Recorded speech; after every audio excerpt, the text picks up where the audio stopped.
up, everybody? It's Monday. It's Two Lock Sports. It's been a while. Happy Monday, everybody. It's January 25th, the day after the conference championships here, and we got a nice little 10-game slate here on Monday night. And the team here at Win Daily Sports got a lot of things going on that really wanted to make sure that you guys were all aware of. First and foremost, though, formality, I got to do this. A massive, massive, massive shout out to my boy Sticks Picks, our man Nick, one of our lead NFL analysts here at Win Daily, somebody who I've had the pleasure of knowing for the last 5 years. If you guys didn't see it yesterday, had a monster day in the NFL, playing almost entirely single entries on that 2-game slate and took down $183,000. Nick is one of the best minds that I've come across. Him and Ghost do an incredible job on our live shows every Sunday and Saturday and Sunday during the NFL season. Between them and Adam's game-by-game breakdown, I mean, you guys just crushed it this year. And to see, not only, obviously, it's great seeing Sticks win, but, forget you for a second, pal. What was really great is seeing all the screenshots yesterday in the NFL chat. For me and for other people who like playing it, give you some sweat to watch. Being part of this team is awesome, and I'm super, super, super happy for one of the true good guys in the industry to take it down. Enough of that nonsense. We love you, Sticks, but it's NBA day, so you can come in and play NBA with us if you want, pal. Real quick, every single day this week we are making our NBA content free. Okay, what you need to do, you head on over to windailysports.com and you create yourself a little free username. It's just free. Just create one, log in. All right, you log in. You're going to head on over to our daily fantasy basketball articles. We have 3 articles out here today for you guys for this slate, all 3 of which are 100% free. We got the Ghost Gems, we got Picks and Pivots, my article, and we got Adam's Cash Game Breakdown. What you're going to find across all 3 today, and this is one of the best parts about working with this team, is we tend to be in lockstep. And I will tell you that we don't talk about slates before we start writing, and that's totally on purpose. We don't want to influence each other. So we work independent of each other, and then we come back before we post everything, and just to get an idea of if any of us are saying anything that the other person just vehemently disagrees with. And what was great about today's slate is we all kind of had a similar feel. And on a 10-game slate, that's not always easy to do. So head on over there today. All 3 of these articles are free. If you're watching us on Twitter, you can head to 2Lock Sports, my Twitter handle. I've got all 3 articles listed there. You can go right there, click on them, read them. It's a great day to jump in. And we're going to do this all week. For you guys who maybe are having NFL withdrawals, come on over to the NBA side and let's keep that profit rolling. So today, I want to do something a little different. If you've watched these videos before, you guys know that I like to do kind of a lineup building concept to really take the strategy that we talked about in our articles and bring them into something that's tangible, something you guys can actually use. So one of the things I wanted to talk about today is this concept of kind of working backwards and letting the value dictate how you build. I say that a lot in Discord. I say it a lot in our articles, but it doesn't always make sense. What I mean by that is there are days where the value is going to dictate how you make your builds. Now, I'll use the last couple slates as examples because there's been some really good ones.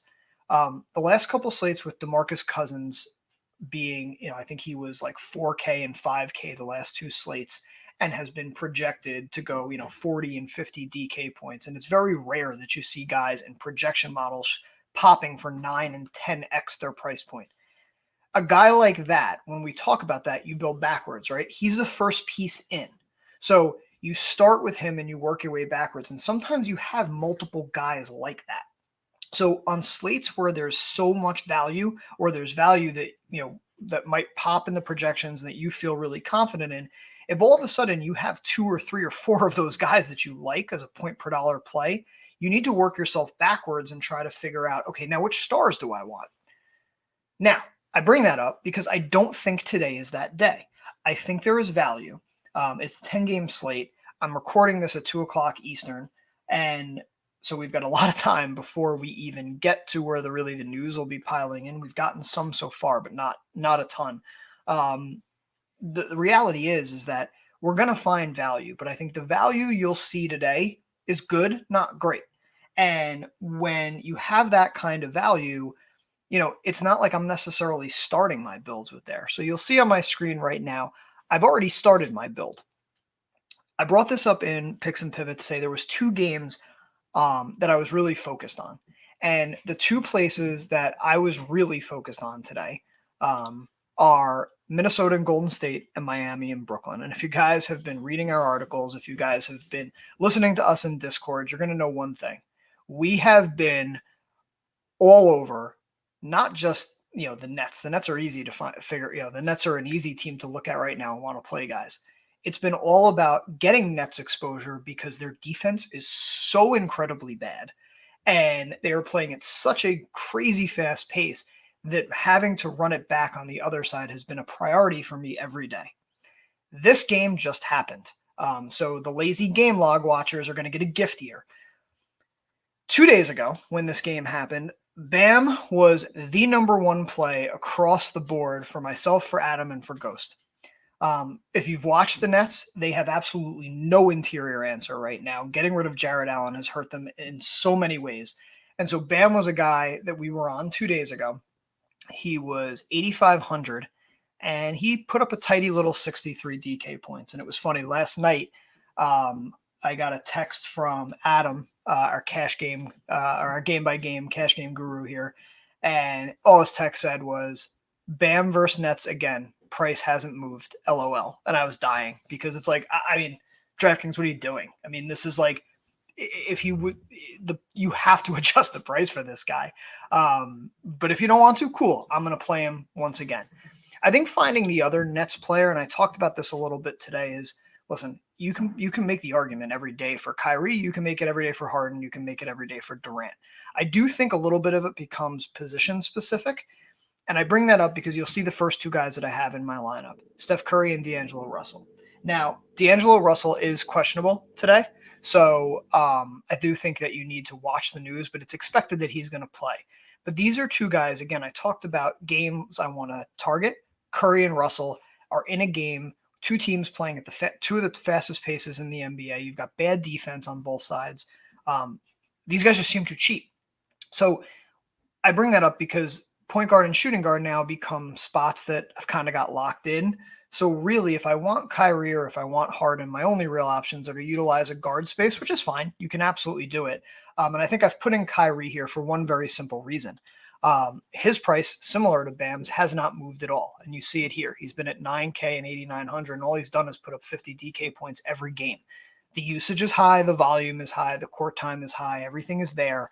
And to get, a $1,500 discount, him versus Durant or Harden, I'm not going to argue with you either way. If you tell me you want to run back Durant, if you want to run back Harden, I'm not going to argue any of those plays. But I do like the idea of getting some Brooklyn exposure here and building kind of this superstar core 4 and then building backwards. So now, how do you do that? This is a question I get asked all the time because people are just, they'll hear us talking about projections or value, but they're not quite sure how to do it. So that's what we're going to do here. So I have $37.50 per player to fill in the rest of this build. Okay. If you head on over back to our site and you click on the projections, when we talk the model and projections, they're one and the same. So you will see, if you haven't gone here before, guys, I'm telling you, this model has just been so incredibly accurate this year, and continues to just print money for our members. So if you look, this latest model update has pushed as of 30 minutes ago. So the last push was 132. If you're in our Discord, you'll see that we have this linked into Discord, so it'll alert you every time projections are updated. Not only when projections update, but which players have been updated. So if you look at this slate, one of the first things I always do is I click on value, and that'll immediately sort you high to low. When you look at this, what you're going to see is you've got a lot of value already. That we've got before we've even run through anything, but you've got 6 guys projected 6x or above, and you've got a good chunk of guys here kind of in this 5-5 and up range, and that's usually where I look. Now listen, these things are always going to be changing.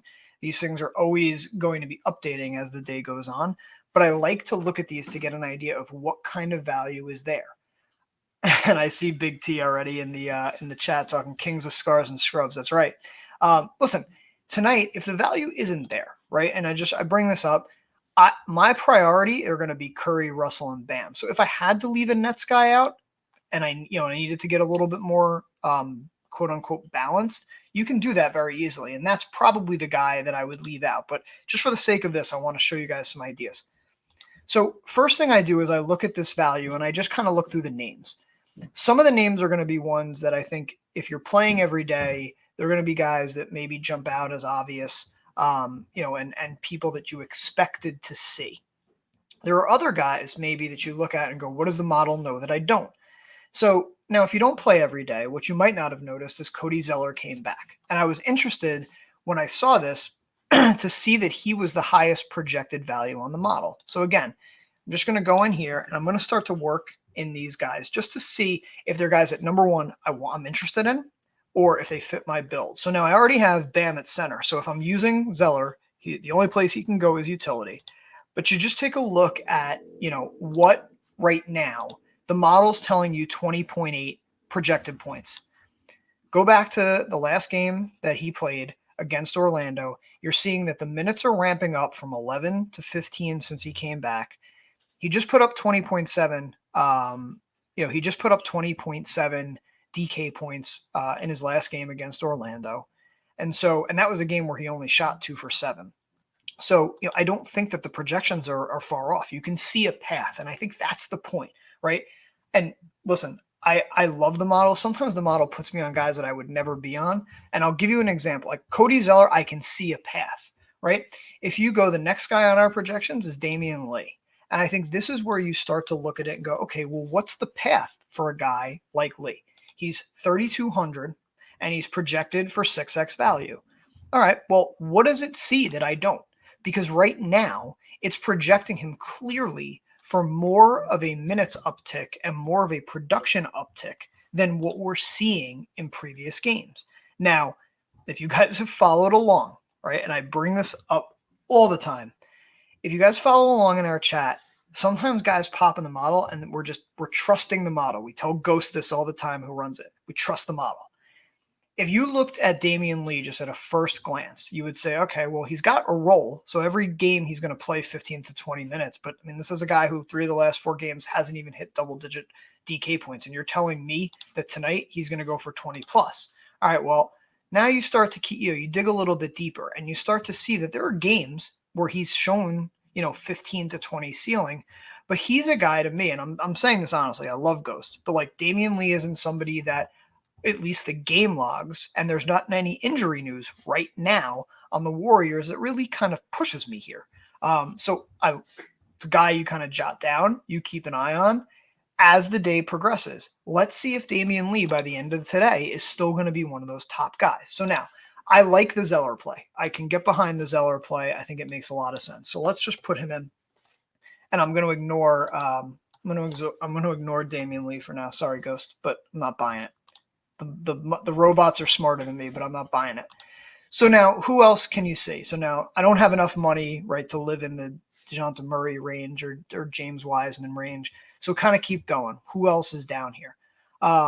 So another guy here. So if you don't want to go Zeller, we did just get the news Wendell Carter is out again. So you take a look at Daniel Gafford as an idea. So now, again, this is one where positions matter. If you already have Bam locked in, and I'm not changing that, I'm not going to move off of him so that I can fit Cody Zeller and Daniel Gafford together. But if I need the 200 extra savings, I can make the case to go down from Zeller to Gafford. He's starting, he's playing minutes. You've already seen him go right around the 6x mark 2 times already. Last game against the Lakers, let's be honest, that's a miserable matchup for the dude. I mean, you got AD and you've got Gasol and you've got Harrell. I mean, it's not surprising he was limited in his production and he had foul trouble. So I'm going to ignore that. He's playing Boston tonight. You've got, Thiessen, you've got Tristan Thompson. I mean, it's not a matchup that I necessarily feel like I have to avoid. So, this is a guy that you can, if you don't want to use Zeller, but again, it's like the way that I approach this build, and I've got a piece of paper right here next to me, I'm writing down Zeller and Gafford as utility options. So if I get into this range where I need a 3-3 or a 3-1 player, here they are. So back into this model. So who have I kind of skipped over? In this 4-7 range, there's two guys, Jaylen Brunson, and you see here 29 DK points. You see Isaiah Roby, 26 DK points. Again, take your piece of paper, write them down off to the side, because they're going to be now dependent on what you do for the rest of your build, okay? I like Jaylen Brunson. The play makes a ton of sense. Guess what? I don't have a spot for him, okay? If you're saying that your utility is going to be Zeller or Gafford, you don't have room for Brunson in utility. And unless I move Kyrie out and put in Durant as an example, or just move him out entirely, I don't have room for him. So while Brunson might be a good value, sometimes it's just about working backwards. Like, I don't feel like Jaylen Brunson is a guy I simply have to have. Sure, he's got upside and he's got a path to minutes, but like, right now, I don't know that he fits how I'm building. Now, the other guy on this was Isaiah Roby. 4-6 against Portland. Portland has a terrible interior, and he's projected for 26 DK points, right under 6x. Okay, so let's go to him. If you go to him, what I like about Roby is he gives you a couple different options. That multi-position eligibility is huge. So you take a look at Roby. He's put up 30 DK points plus in 2 of his last 3 games. So again, when you look at the model, guys, you can't just look at a model and assume that this stuff's going to be 100% right every time. Ghost is pretty accurate, but he's not that accurate. If you look at the projections, what I want to do before I click that name in, I'm not just going to blindly click in projections. What's the point? What's the fun in that? So you look at somebody like Roby, 26 DK points it's projecting him for. Can you see a path? Absolutely. In fact, he's done it in 3 of his last 5 games, right? And he's gone above that in 3 of his last 5 games. So I love this spot for Roby once again. So now you put him in, and now you're at 3,500. So you're starting to get to a point with this build where you're picking the value you like the most. And I think Roby's probably, of all the projections right now, he's the guy I like the most. I am kind of ambivalent to whether I would pick Zeller or Gafford, to be honest with you. So, if you look at kind of what's left, there's not a lot of other obvious value here early. So, now it becomes more about clicking in the position. So right now, what do I have? I have small forward and forward are open. So what you do is click on the position of small forward, and again, click on value. So you got Wes Iwundu, you got Justin Holiday, Andre Iguodala. Again, I have 3,500, so I have to be mindful that the most that I can realistically do is go up to about 4K in these last 2 spots.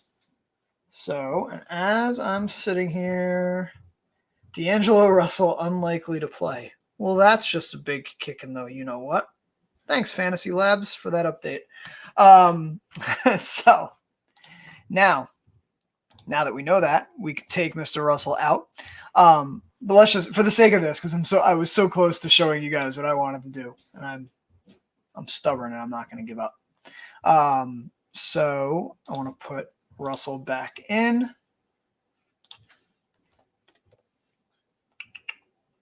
Sorry, this is taking forever to load. Okay.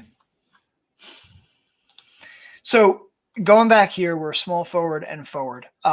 So if you look at the small forward spot, again, clicking on here, one of the guys I brought up today in my article was Andre Iguodala, and I think the play makes a ton of sense. If you look at Miami, they tried to use Mo Harkless last game against Brooklyn. He got hurt. They ended up using Iguodala, and if you go to Popcorn Machine, which is a website I've showed you guys before, and you look at popcornmachine.net and you look at the run, it was Iguodala that got most of that fourth quarter run, and it makes a ton of sense, right? They're going to have him match up with Durant and play on the wing. So, if you want, you can put him in. He seems like an easy or kind of safe value play. where now you slot him in at 3,600. So now, again, now you've got 3,500 in here for the forwards.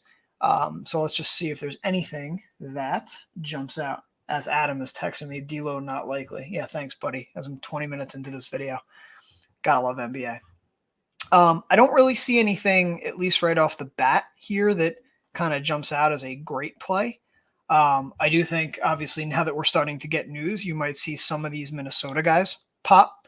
So, one of the things you can do, and let's just back up a little. Let's take Mr. Russell out. I still want Minnesota's run back. So there's a couple ways that you could probably do this, depending on how you want to run it. Obviously, Malik Beasley is going to be a great play for them from a value perspective now. What I like about Minnesota, if you're thinking about this from a stacking perspective, like look at the pricing, guys.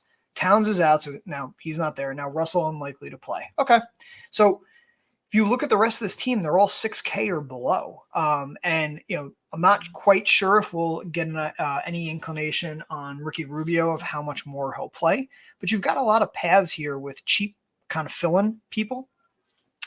So one of the things that you could do now that your shooting guard position has opened up would be to go back to Brooklyn and Mr. Harden. My guess is after the last 2 games, I would imagine he's going to be one of the guys that gets left out because he shot the ball 8 times last game. Still put up 35 DK points because he's a multi-category contributor. So I like the idea of going back to him, especially if he's going to be low owned. So if you go in here, now again, I'm building this out just so that you guys can think through this. So without D Russ there, now I can make my my build Curry with Harden. And again, now you still have all this value. I haven't even touched on, if we look at the projections, I still have Roby in there. Ooh, as much as I like you, Joker, you're not there for me tonight, bud. So let's just put Gafford in right now because he was cheaper. So I've got Roby in right now, and then we have 4,800. Okay, this becomes again like a different build. With where we were before. And you look at some of the plays. So you have Brunson. We said if we liked him before, what's nice about this is that your guard position just opened up, and all of a sudden now you can fit him quite easily. If there's any other guys here that we really like. Oh, James Wiseman. So this was somebody Adam wrote up. Now this is going to make it a little bit more difficult because he's a center. It stinks that there's so many good centers tonight, but you can make this work. You can go Curry, Harden, and Bam. And now look at the value you're starting to put in. You've got Roby, you've got Brunson, and you've got Wiseman. What are the other key values here? Damian Lee is just going to keep coming up, and I'm not going to use them. Let's say, just to give you guys some ideas and just an idea of how I do this. So you got 3,700 left. Oh, we took out Iguodala. So let's put him in just to get an idea. I am terrible at spelling his name. And then let's just go down and get an idea of who's here. I got to be honest, it's not anybody that I'm super in love with playing. So one other idea that you could do is Jaylen Brunson, if he becomes your guy. I took out Harden, you'll notice. And again, I'm thinking through the position eligibility. This is a big component in DraftKings. You have to think through how you use these guys. So now, all of a sudden, I have the ability to put in Durant if I want to put him in. Now, is there a cheap guard? Somebody that I haven't thought of. It's probably going to be Damian Lee, watch. Just to see if there's anybody else. Again, nobody that really jumps out. If we look at the projections, it's your boy Lee. You got a Wundu, and so some other pieces. So listen, guys, what I'm trying to show you, and I'm hoping that this is helpful, is just how you think through builds. Obviously, midway through the show, we get the news that one of my core players is going to be out. But if you work in a build tonight, and I think hopefully that if you just visually, if you kind of see what I'm doing here, I'm going to work myself backwards one more time. Bam is a guy that I'm getting in every single build. And I think now with Russell out, I'm making sure one of the Brooklyn guys is in my build. The other place that we haven't gone would be like some other Minnesota run back. So let's just out of curiosity, let's say if we were to take Malik Beasley, and I think he becomes probably the best play. I mean, if you look at just from a volume perspective, my only worry with him, he's so super scoring dependent. I don't love plays like that. So I think, honestly, if I was going to run somebody from Minnesota, we talked about Vanderbilt today. What I like about him from a tournament perspective is that he can get there in a lot of different ways. You saw him scoring, you saw the volume. The minutes are not nearly as secure, but he's going to get you other points, other avenues to points. So one option would be to use him. And then again, you can kind of go back to this idea where, just out of curiosity, we're going to put back in Brunson. We're going to put back in Roby. Now watch this. You can put Durant at small forward. Let's put in, we're going to start with Gafford. We're going to work our way. Again, I'm using the same, if you guys have noticed yet, I'm using the same people over and over again. So one more, I got 4,500 for a guard, which is a price I don't think we've talked about quite yet. Lonnie Walker, George Hill. So here, take a look at this. If you guys, we skipped over him, but there he is, George Hill, 6x projection. George Hill. There we go. So 28 and 30 minutes, 33 minutes. The volume's there. There's a path to 30. I like it. So I actually kind of like this build. I might save this and keep it off to the side. But again, you're getting to the same place where you're using the star power and then filling in kind of this value around it. And hopefully this is helpful, right? This is a great way as you go through the day. Like, to me, whether I play Jaylen Brunson or George Hill as an example, they're $200 apart. They're both guard eligible. Neither of those guys are guys that I woke up this morning thinking, like, I have to have one of those. They're not like how DeMarcus Cousins was the last couple days. They're just not. So they're good plays. They're projecting to be good values, and they let me get the stars that I want. But frankly, going into lock, if I don't have the $200 to get to Jaylen Brunson, I'm probably okay just playing George Hill. And I think that's how you have to think about it. Some days the value dictates the slates. Some days it doesn't. And today, at least right now, we don't have guys in the value range that I feel like I simply have to have. What we do have, though, is a ton of options. And the volume of options that we have allows us to get the stars, and that's who we really want. So hopefully this was helpful. I do see some questions. So Nicholas, I see your question here about Nunn.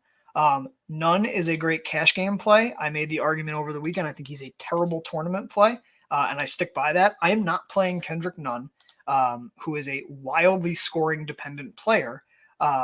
Every night he's now at, he's at 6K, and you look at this price. He's gone from 4K up into the mid fives, and now he's up over 6.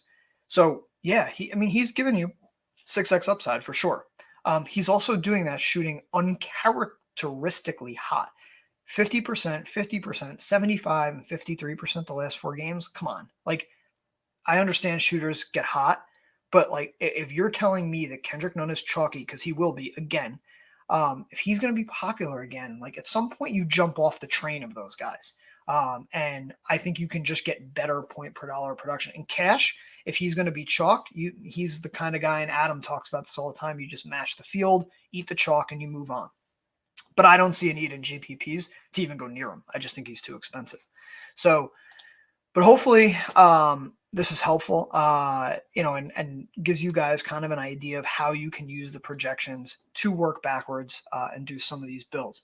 So with that, keep an eye today on our YouTube page. Ghost and Michael are going to go live and talk about this slate tonight around 5:45 Eastern. So we are going to have that.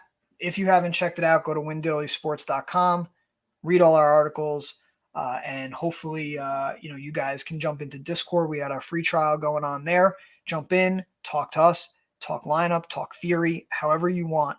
We're all going to be in there helping you out. I do see one more question. What makes a guy a better cash game play than a GPP guy? That's a great question. So two things. One is always going to be upside.